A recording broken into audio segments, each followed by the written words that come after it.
Man, that sun's bright. The game plan this morning is, I kind of came outside. I want to see what the temperature was, because yesterday I wore a little bit heavier pant liner underneath my riding pants and also underneath my knee braces.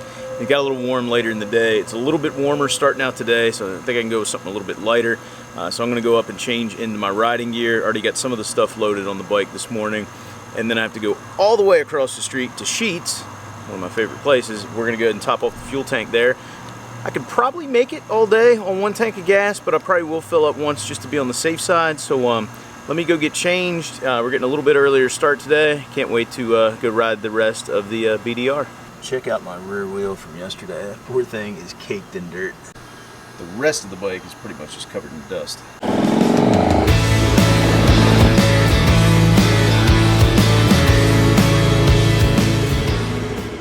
Alright, so the fuel tank is topped off. I'm getting ready to hop on 99 North or 233 East, whatever you want to call it. Leaving State College this morning. I'm showing 57 degrees. I know that's going to drop once I get outside of town. If I had to guess, by the time we get to the trail, it'll probably be in about the low 20s or low 20s, low 50s or so. But yeah, I've got about a 20-minute ride to get back to Section 7 where we left off yesterday and get back to riding the BDR. Almost forgot, I said I'd stop real quick and get a closer up view of Beaver Stadium, so here it is.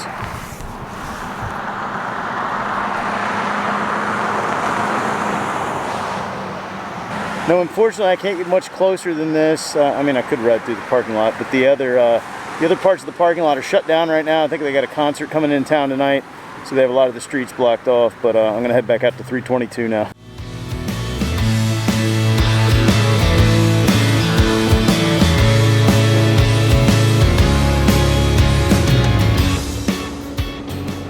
So I'm almost up here to the entrance of the BDR, picking back up exactly where we left off yesterday. I think it's where this truck's turning up here. We will soon find out. Yeah, it's got to be it. Here we go, and just like that, we're back on the Mid-Atlantic BDR this morning. Got dogs barking at me. I'm not sure this guy's gonna let me go around, despite the fact he's going 15. There we go. I just don't think he saw me.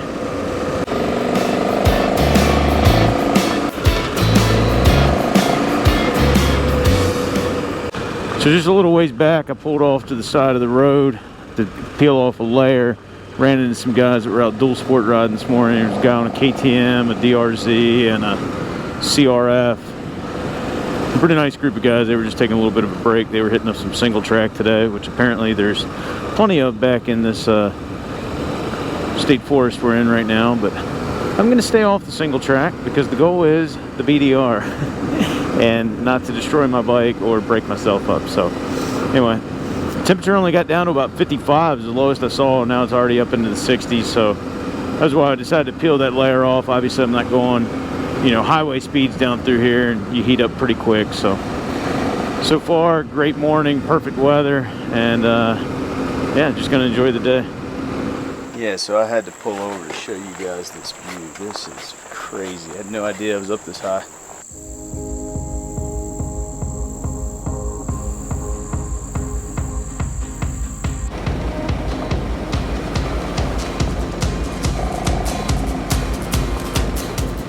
Pretty big drop off over here to my left. I better figure out which way I'm going here.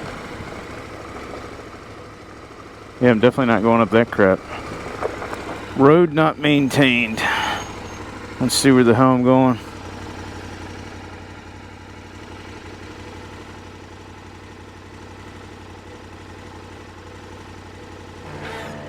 Nope, that's right. This looks like this is probably the gnarliest stuff we've ridden so far. Still not too bad.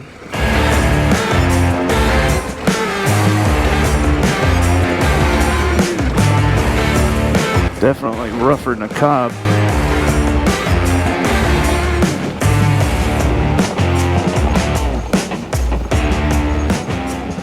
Figures this would happen on the nastiest section of trail we have, but I've got a low air pressure indicator on my rear wheel, or on my rear tire, so I'm going to put my own tire gauge on it first to make sure it's just not the sensor, and then we might have to find the hole and patch it. Well, if we look right here, we can see we found it. Now, I might be able to patch that up, but my trail riding days may be over for this trip. We'll see how it goes. Alright, so I got the tire plugged. Finally get to use my Leatherman tool. I'm trying to make sure that bad boy's stretched out. We'll see how it holds here in a minute. I got my air compressor and we'll put some air in it and hopefully get me down off this mountain.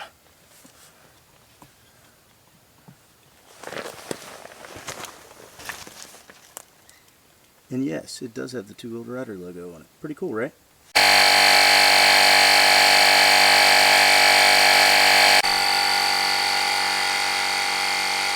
I don't know if you can see those guys riding down through there. One's on a 640 Adventure KTM and one's on a 690 Enduro R. I don't know what they're stopping for. Anyway, they just stopped to check on me, and we shot the shit there a little bit. They're out of Cleveland, Ohio. I think there was something in the trail there, or something fell off his bike, one or the other.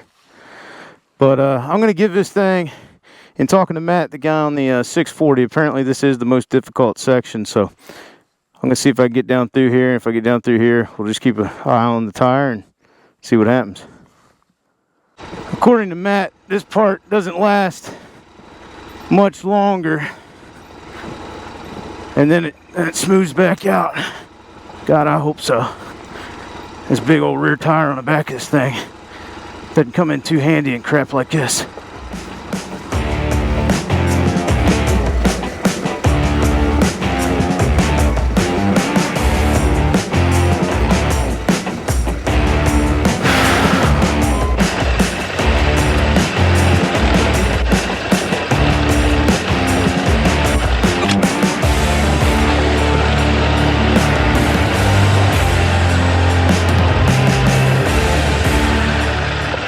Alright, it seems to have gotten, we're not going to call it smooth, we're going to call it smoother than that last section. I'm just going to keep it in first gear down through here.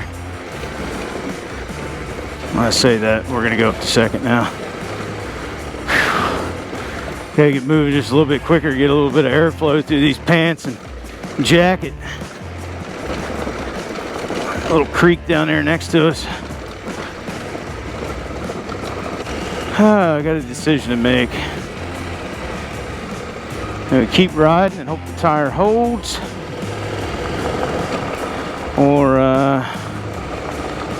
maybe we play it safe and start to head back to the house, because I'm probably only about 3 hours from home right now. Shit, I just went the wrong way. Alright, now if I go the right way, this ought to help things a little bit. Pretty cool little section of gravel road down through here. It's back in the trees, nice and cool, which I kind of need after muscling that 1290 down that rocky section and getting the tire plugged and all that fun stuff. So can't have much left on this section, section 8 or section 7. I mean, it's got to be winding down here pretty soon. I guess within the next 15-20 miles tops. 1290R.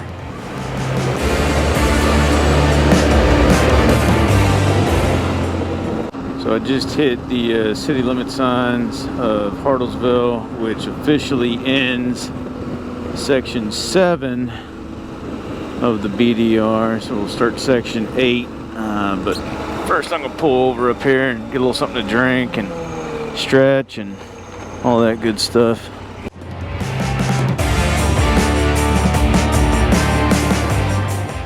So I just stopped here at the entrance of Harry John State Forest. I'm going to show you the sign. It's not Harry the way you think it's spelled. Anyway, I'm kind of looking at the map, and I've just started section 8, which is about 115 miles, and then section 9 is about 72 miles. And then I'd have about another 20-30 to get to where I was planning on going for the night. I'm a little concerned about the rear tire, especially since I'm riding solo and I'm going to be out on the BDR. While I have seen some more bikes today, I haven't seen a ton of bikes out there. I'll let this car pass by. Additionally, it's already noon. I've been out for over 3 hours already. I've only covered about 70 miles. So I think it's going to be pushing to get in there tonight. And I'm starving already. So I think what I'm going to end up doing is headed back towards State College, go find some lunch, and then just make my way back toward the house tonight, because from State College I'm only about 3 hours away to get home.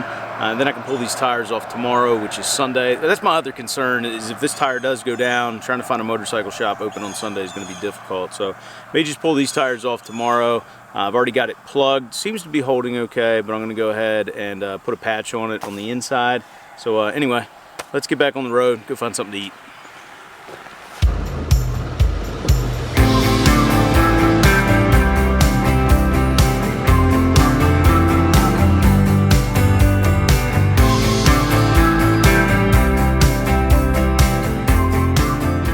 So just finished up lunch here in State College, and seems I made a good call on the rear tire. I've already dropped down to 32 PSI.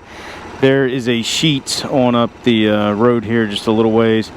I'm going to stop in there, put some air in the tire, and I'm basically just going to have to nurse this thing back home until I'm able to maybe get another plug in, but definitely want to patch the inside of it. So, oh well. So you guys know I'm a die-hard fan of sheets, so I'm a little disappointed that the air chock on their air compressor would not fit on my bike. There was no way I could get it on the valve stem, so I ended up having to use my little miniature one again. I got the tire back up to 39. Now that we're up to speed, it's built up to 40, which is still a couple pounds low than what I typically like to run it. But we're just gonna have to monitor it. I have a feeling I'm probably gonna stop once or twice on the way home to fill it back up. I want to say we've got around maybe 150 miles or so to get home. I'm only going to be on this 4-lane highway for a little while, and then we'll get on to a little bit more fun stuff, but it's not going to be real fun if the tire keeps dropping in pressure. So kind of sucks, but best we can do.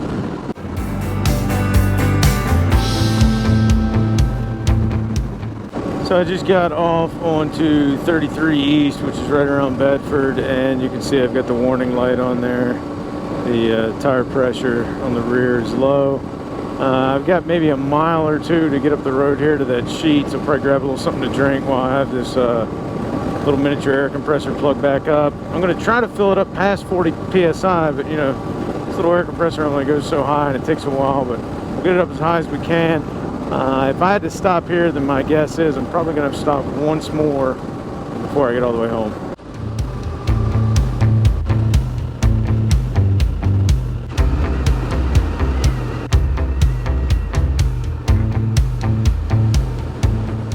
So I've made it into Berkeley Springs, West Virginia. The tires dropped a couple more PSI. We're down to 37. Probably going to have to pull over here in a few minutes and put a little more air pressure in it, and then I should be able to make it home from here. It's about the same distance that I just traveled from here to home as it is from here to Bedford, so we'll see how it goes.